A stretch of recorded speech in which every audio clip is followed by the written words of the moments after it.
absorption of lipids.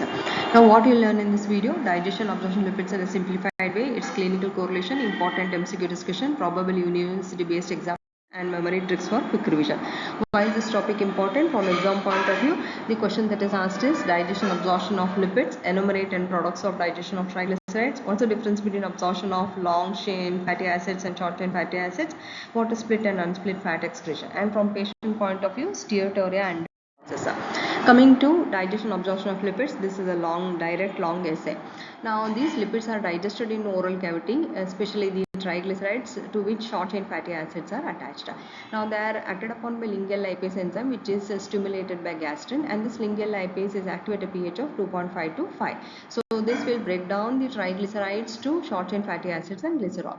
Now these triglycerides then enter stomach. In the stomach they are acted upon by gastric lipase enzyme, which is produced by chief cells, and this is active at a pH of 5.4. Now this gastric lipase is also stimulated by gastrin.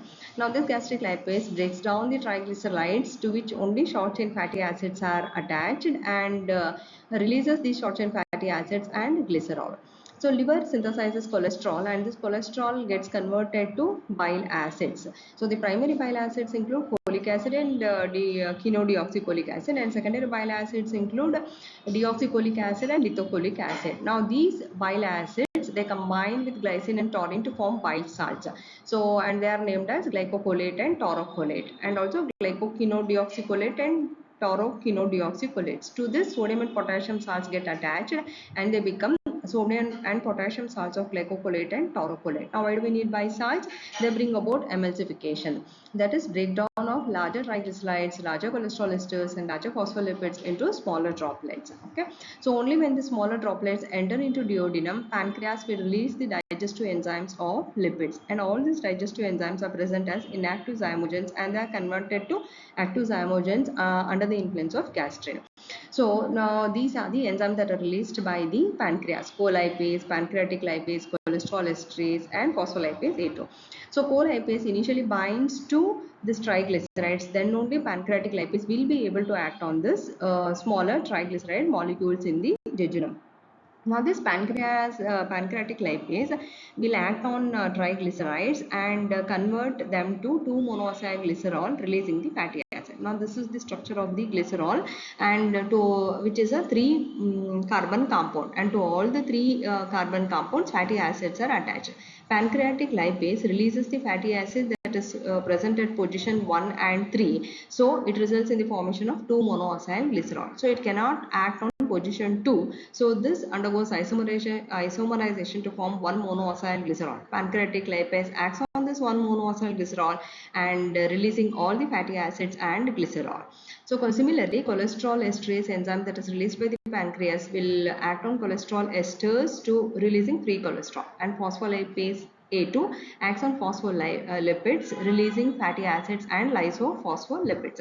So the end product of digestion of lipids in duodenum include 78% is 2-monoacyl glycerol, 6% is 1-monoacyl glycerol, and 14% fatty.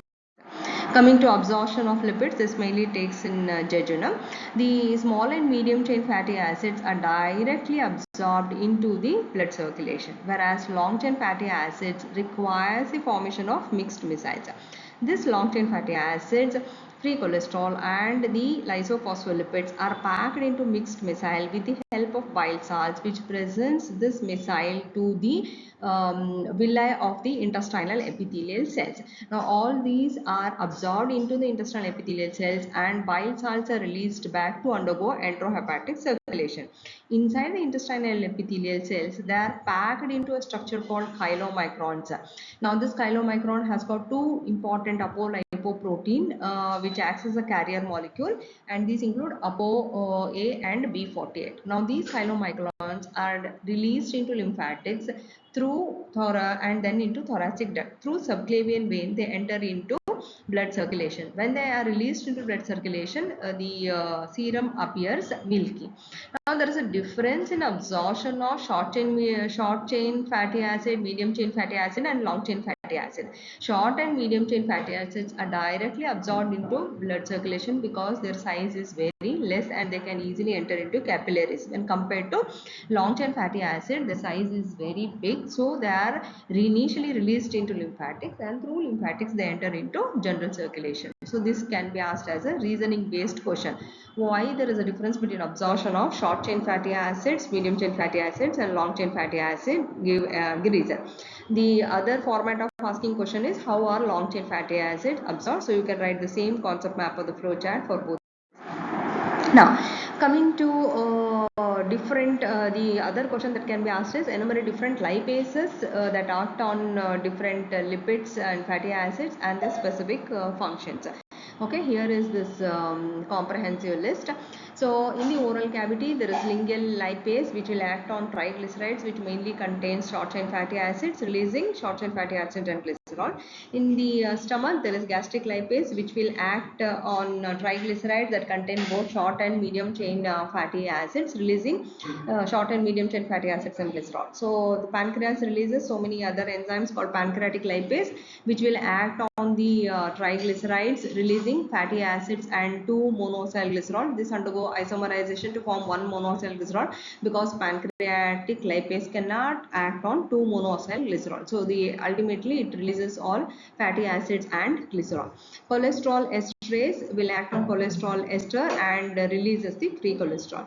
Phospholipase A2 acts on phospholipids, releasing lysophospholipid and fatty acids. Now, so phospholipases are of 4 types. Phospholipase A1 act at R1 position of glycerol, releasing the saturated fatty acid, whereas phospholipase A2 act on R2 position of glycerol, releasing polyunsaturated fatty acid. Phospholipase C acts on R3 position of glycerol, releasing 2 fatty acids along with phosphorus and nitrogenous base, and phospholipase D releases only the nitrogenous base. Sometimes the difference phospholipase A1, A2, C and D itself can be asked as a 3-mark question, or the entire lipases can be asked as a 5-mark. To disorders associated.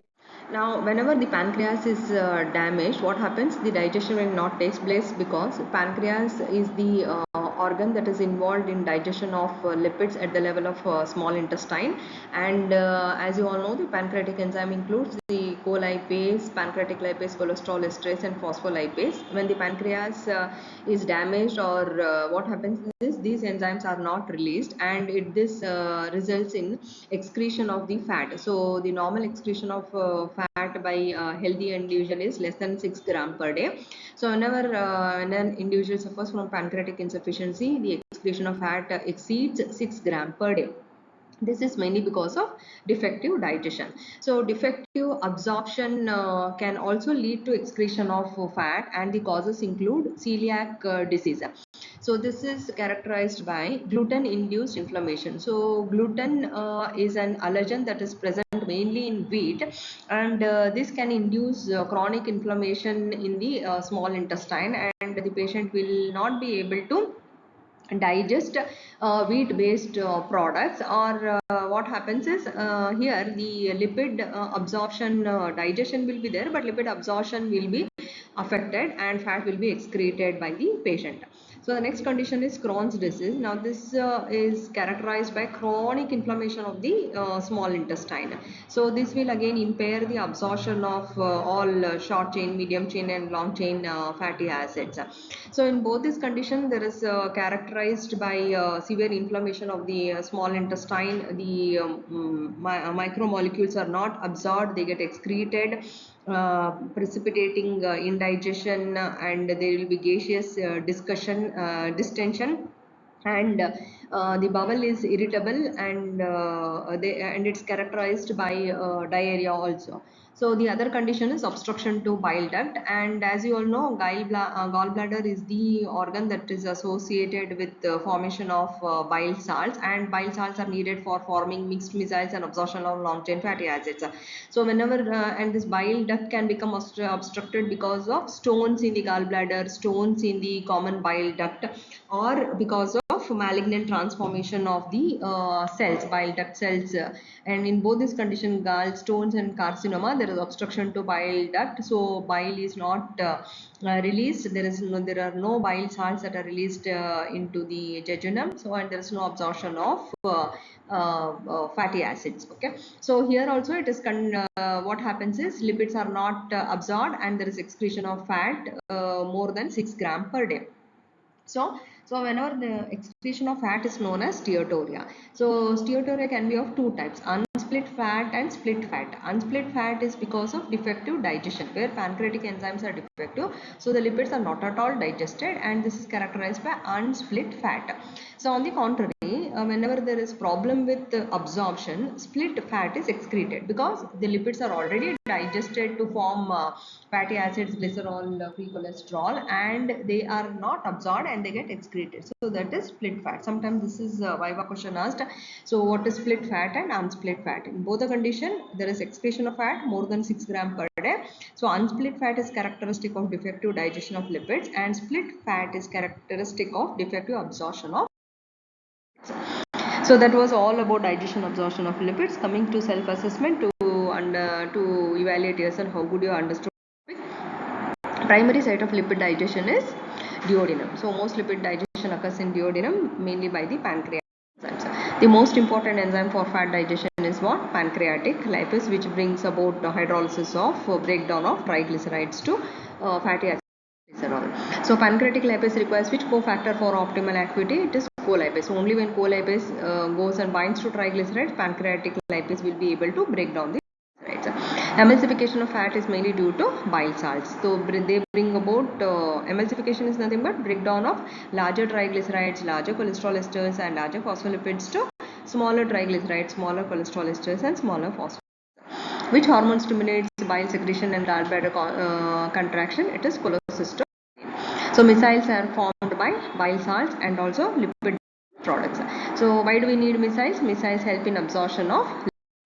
Absorption of lipids occurs mainly in jejunum. Okay, digestion in duodenum and this in jejunum. Short chain fatty acids are absorbed by passive diffusion directly into the bloodstream. So also medium chain acids. Long chain fatty acids are transported in blood as chylomicrons. Okay, so all these long chain fatty acids, along with this, the free cholesterol and lysophospholipid are packed into chylomicrons and then they are released in. So chylomicrons are formed in enterocytes, so inside the intestinal epithelium. Chylomicrons enter the circulation via lymphatic system because they are bulkier molecule. They cannot be released into the capillaries, where the diameter of the capillaries is small. So they are released into lymphatics, and then through thoracic duct, subclavian vein, they enter into general circulation. So when they are released into general circulation, so the serum appears milky. This is also one reasoning based. Which vitamin absorption depends on fat digestion? It is D. All the fat soluble vitamins A, D, E, K require fat or the bile salts for their absorption into small. So steatorrhea occurs due to deficiency of lipase. Okay. Which condition impairs fat absorption? It is pancreatic insufficiency. Enterohepatic circulation involves the bile. Okay, so which enzyme digests phospholipids? It is phospholipase A2, which act on C2 position of glycerol, releasing the fatty acids and lysophospholipid or lysolysis. Cholesterol esters are hydrolyzed by cholesterol ester enzyme. The end products of triglyceride digestion include monoglycerides and fatty acids. Okay, so check out for the MCQ score. If the MCQ score is more than 50, it is 50%. It is highly appreciable. Less than 50%, please do rewatch the video and retake all the MCQs. So thank you for watching. To get the comprehensive picture on the lipid metabolism, keep watching all the videos that are posted in the playlist on lipid metabolism. So the next video will be on oxidation of fatty acids. So if you found this video helpful, please do like, share and subscribe. Thank you. Happy learning.